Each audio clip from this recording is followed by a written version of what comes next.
Morning guys, so today I'm going to be doing another requested review for you. I was meant to do it a couple of evenings ago, but I spent all day in London yesterday and I didn't get back till about 8:30, 9 o'clock. Can you tell by how I'm rubbing my eyes? And the other night I've actually stopped reading it really late at night, so there wouldn't have been a possibility of filming a video anyway. And then I was in Luton all day the following day. So it was really a couple of days ago. Yeah, I'm going to be reviewing Sapience by an author called Alexis Lantgen. I recently reviewed her fantasy short stories anthology, and this is her sci-fi anthology. So I'm going to be talking about all of her, I think there's about 10 stories, something like that. Talking about all of her different stories and what I liked about them without trying to give too much away. Yeah. So the first story is called Chrysalis. Chrysalis? That might be the wrong way of describing it. But this one had a nice opening. It's about a young lady who's gone out into the outer space sort of area, and she is in this big planet hopper, and it starts breaking down, and she describes it as her planet hopper started stalling and spinning like a reality amusement park ride. It's really pacey story. It's really it goes through really well. The descriptions of the setting, just like in the fantasy story, are all beautiful again. There are really touching memories of the unborn daughter that she has back home, and she's thinking about how she's not going to be able to ever see her or her family again, and she's wondering where she is and what's happened to her while she's been away. Because imagine when you're like an astronaut sort of thing, you're away from your family for a long time. Yes, you got beautiful imagery, darkness of her bleeding knuckles, and the butterfly wing that opened out from the Chrysalis. So I've taken little notes on every story. So you got a nice ending when she ends up back home, but the alien creature that she meets in this Chrysalis actually kind of takes her into its tribe sort of thing. The tribe, all of these others, they've all got quite funny names. They end up calling her the young one, and the alien character is called the wise one, and things like that, and end up really looking after her. You think this, because it's being this big dark creature, that it's going to be quite bad, nasty, or that it might kill her or something. That's what I originally thought, but it helped her into its tribe, and then it gave her the chance to go home, without spoiling it too much. So yeah, that was a really good one. I really enjoyed that one. Probably one of my favourites, I think. But I liked how short and sweet all these different stories were, but they give away so much of the world. I did find that with these books, it's they feel like they're linked, even though they're different characters. They feel like you've seen them before, or even just that the world building is so similar, and they're all based in the same world. So you feel like the characters might have known each other or whatever. But yeah, I really enjoyed that one. Story 2 is called Deep Ice and was probably one of my favourites actually. It reminds me a lot of the first story, which is what I meant, what I talked about when I said it's that they all kind of link.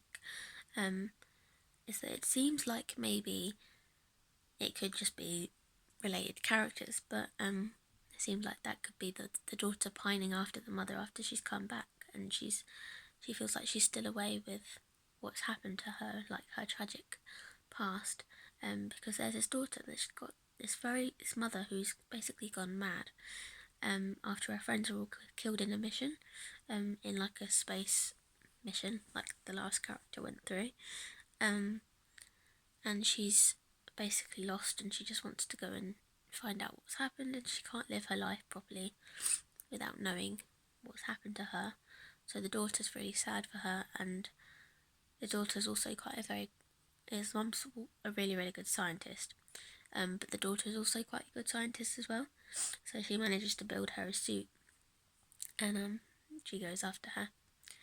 So I won't give you any more information than that, because I didn't want to ruin the story for you, but that was a really touching one, and I really liked that one. Probably one of my favourites out of all of them. Okay, so story 3 is called Husk, and it was another kind of touching one. about this scientist, a male this time, who builds an artificial intelligence like bot, and watches it grow and gives it all of the things that his friends hadn't given their AIs in the past. So like emotion and anger and, well, no, he tried not to give too much anger actually, but he did concentrate on giving them more emotions, like happier emotions and intelligence, so that because they'd given them too much anger in the past and they'd gone on a rampage basically and destroyed lots of things, so he didn't want to give his one too much of anger, but he did give it a little bit, I think, to give him the rounded kind of emotions. And the AI is actually really sweet. He grows up kind of wondering like, what's my purpose? Who am I? Why am I here? And everything. And this scientist and this girl that he falls in love with basically, end up caring for the AI, and she refers to the AI as their little boy, as their child, which is really quite sweet. But yeah, things happen along the story, of course, and he's taken away by these big guards. I'm not sure if it's a bit like dystopian, like sort of world where a lot of the scientists seem to be dragged away for their experiments. Like they have to be imprisoned, or I don't know, but they'll try and take Gwydion, who is his AI, away from him. But yeah, it was a really sweet story. I really, really liked that one as well. I like the endings to all these stories. They always seem to have like really like touching endings. But again, I don't want to ruin it for you. Story 4 is called Forgiveness and Escape, and it's really another touching one, as they all seem to be. They all seem to have really good like connections within all the characters and how they're all oppressed by this world, and most of them tend to be scientists or people connected to scientists. But this one is the daughter of a scientist father, and she's growing up and she's I believe she's using a lot of his equipment, and as she's growing up, so she's become very clever and very like, she knows what he's doing and she understands his work. And they are very close. I think in this one her mother was killed when she was young, so he was left. So they were left on their own together when she's grown up, and it's just a really sad story about how they both trying to escape these guards, as lots of the other scientists are, and the mother was killed by some of these scientists or by some of these guards rather, and he's now trying to protect his daughter in the same way. And there's a really sweet ending where he tries to protect her, but it means he sacrifices himself. So, yeah. So story 5 is called Quarantine, and it's about a female character called Zuleika. She's a female scientist, and they've been looking after these like weird kind of genetically modified creatures when this contagious disease or virus gets into their workspace, so they're not allowed to leave, they're quarantined, and everyone starts obviously dropping off, starts dying from this horrible virus, unfortunately including this main character's brother, but she works her way through, and she's found this like creature who's like half human, I thought it was, who's also is actually pregnant, and she realises this later on, and she gets really attached to this creature, and even while all this is going on, she's determined to save it, and she managed to save it at the end. Okay, so the next one, story 6, is called Earth is for Earthers, and I really like this one in a really dark kind of way. A lot of these stories from now on seem to have like dark themes, so just be warned. But I found myself drawn to this one. It reminded me of Romeo and Juliet, and you'll see why. You got a touching family relationship. You've got the father and 2 young girls. The father is quite abusive, he's after the mother has a miscarriage after this plague is going around, and both of their young daughters caught this plague and were nearly killed at the point when they were very young. He smashes the mother's strawberry plant because he thinks that's I don't know if maybe he thinks that's what's causing it. But then just as all of that's happening, this Europans, they're like seen as alien creatures to the people on this world, said to be unnatural creatures that killed previous colonists and took their places. And just as they turn up, obviously not everyone thinks they're welcome, so they sing to cover the angry yells. I love the geometric storms sound amazing. And then I've taken notes about the kind of abuse that goes on. He pisses on her book about the Europans because she's really interested in what's in this world and these other people and what's happening here. But her sister has a boyfriend who is one of these creatures, and unfortunately there's a really sad kind of ending for him, but without giving too much away. But it ends up with the father and the crowd, and the father trying to make a show of it. But yeah, you have to read it to understand what I'm talking about because I don't want to ruin it for you guys. But really, really good. I really like this story. I love the relationships between all the characters, especially her and her sister, and the sister and the Europan boy, whose name is Arian. But it's so sad. The father calls him a rapist and daring that he hurts the daughter, and things like that. So it's really sad, but I really like the story. Story 7 is called You'll Be So Much Calmer, and is basically about a guy who's about to have his genital parts kind of ripped off or ripped apart because they can't have children anymore after a certain point. I don't know if it's like they're not allowed to because of all of the things that's going on in the world. They've got too many citizens or what, I don't know. Didn't really get that, but I wasn't really that keen on this story, I'm not gonna lie. I liked all the writing, of course, as always, but I didn't like the themes or how dark it got.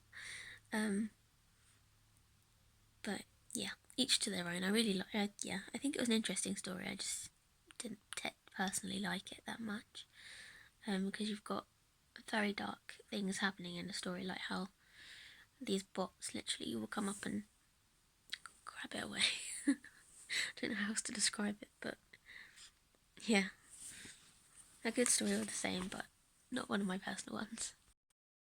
Story 8 is very, very quite dark, but it was really dark actually. It's got really dark themes, this one as well. I didn't like that it had rape themes and things like that.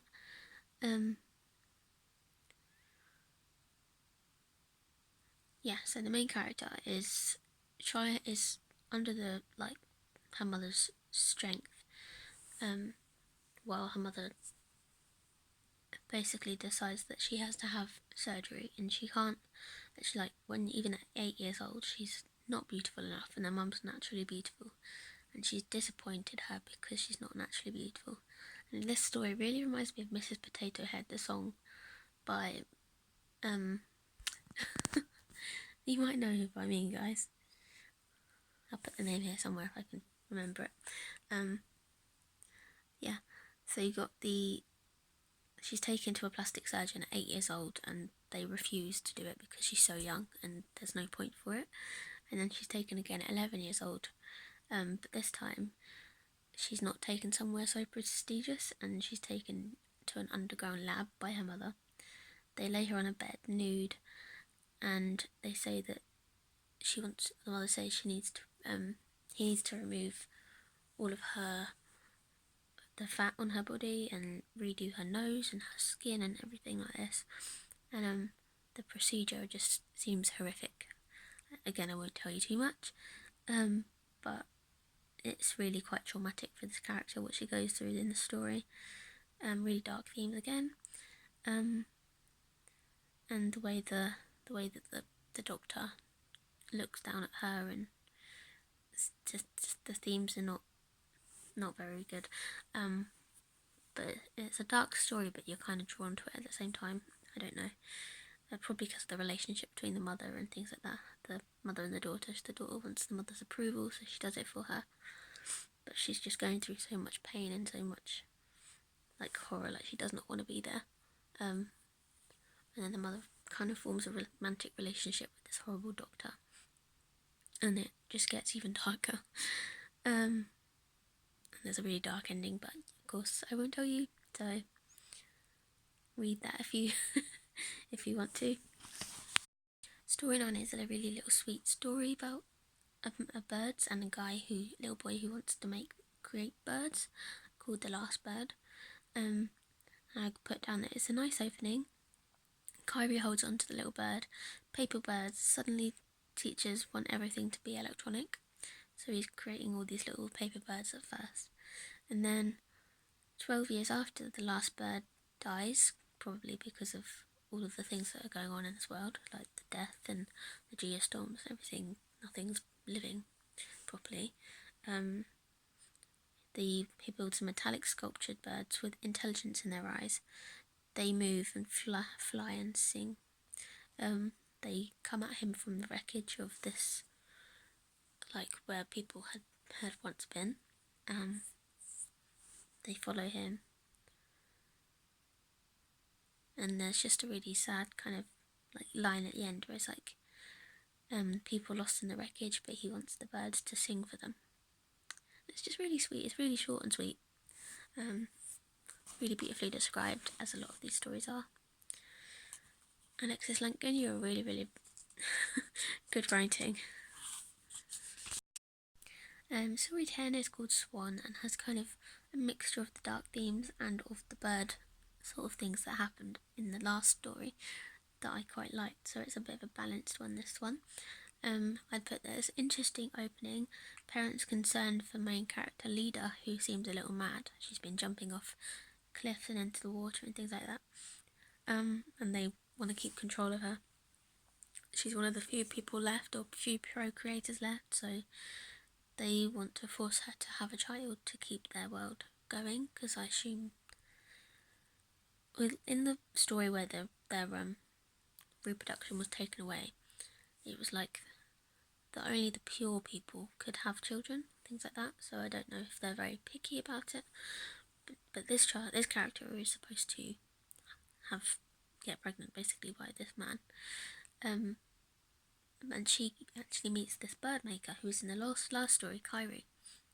The birds come back and she's really drawn to him, and they kind of form a bit of a friendship and a relationship later on. And there's a really, really sweet ending.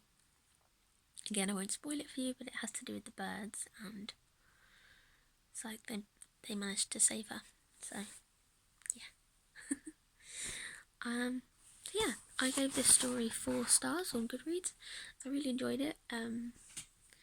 There were a couple of times when I couldn't keep my concentration on it, but that happens in so many books. So yeah, I really enjoyed it. Go and check it out on Goodreads, and check the author out on Twitter. And I will talk to you guys very soon in another video. Bye.